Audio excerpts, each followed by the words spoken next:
వాళ్ళ పేరెంట్స్కి ఒక క్షణము ఈ ఒక వీడియోని చూడాలని చెప్పి నేను కోరుతున్నాను. ముఖ్యంగా ఈ స్మార్ట్ ఫోన్ రావడంతో అందరూ కూడా దానికి అలవాటమై దాని ద్వారా మళ్ళీ సోషల్ మీడియాలో అలవాటయి చాలా విషాదకరమైన సంఘటనలు నా దృష్టికి వస్తున్నాయి. వాళ్ళు కథనాలు చూసిన తర్వాత చాలా అంటే చాలా బాధ అనిపిస్తుంది. సో అందుకు మీ ముందు వచ్చి కొన్ని మాటలు చెప్పాలని చెప్పి నేను అనుకున్నాను. ఆడపిల్లలు చాలామంది ఈ స్మార్ట్ ఫోన్స్ అలవాటు అయిన తర్వాత ఎవరో ఇన్స్టాగ్రామ్లో లేదంటే ఫేస్బుక్లో లేదంటే వాట్సాప్లో ఏదో రిక్వెస్ట్ పెట్టి ఆ రిక్వెస్ట్ పెట్టే ముందు అందమైన ఒక అబ్బాయి లేదంటే ఫేక్ ఫొటోస్ యూజ్ చేసి లేదంటే ఫిలిం స్టార్స్ ఫోటో యూజ్ చేసి వాళ్ళు డీపీ పెట్టుకోవడము, మన ఆడపిల్లలు వాళ్ళ ఒక రిక్వెస్ట్ని యాక్సెప్ట్ చేయడము, తర్వాత వాళ్ళతోని చాలా చురువుగా ఉండడము జరుగుతుంది. కొన్ని రోజు అయిన తర్వాత ఇట్లానే ఆ ఒక మాటలు వాళ్ళ ఒక పర్సనల్ ఫొటోస్ కావాలి, మీరు చాలా అందమై ఉన్నారు, చాలా స్వీట్ వర్డ్స్ చెప్పడంతో మన ఆడపిల్లలు కూడా ఏదో తెలియక వాళ్ళు పర్సనల్ ఫొటోస్ పంపడము.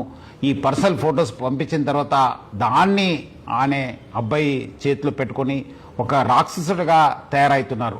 ఆ ఒక ఫొటోస్తోని బ్లాక్మెయిల్ చేయడము, లేదంటే నాకు ఫిజికల్గా కలవండి అని చెప్పడము, లేదంటే ఈ మధ్యలో డబ్బులు కూడా మీరు నాకు పంపించాలని చెప్పి చాలామంది ఆడపిల్లలు దొంగతనం చేసి లేదంటే వాళ్ళ సంపాదించిన డబ్బులతోని వాళ్ళకి పంపడం జరుగుతుంది.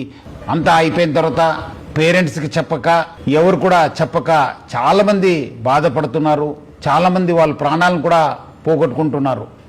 సో ముఖ్యంగా ఆడపిల్లలు మీకు ఏమాదిరూ అన్యాయం జరిగితే ఇమీడియట్లీ మీ పేరెంట్స్కి లేదంటే మీ ఫ్రెండ్స్కి లేదంటే మాకు పోలీస్కి సమాచారం తెలియపరచాలని చెప్పి నేను కోరుతున్నాను.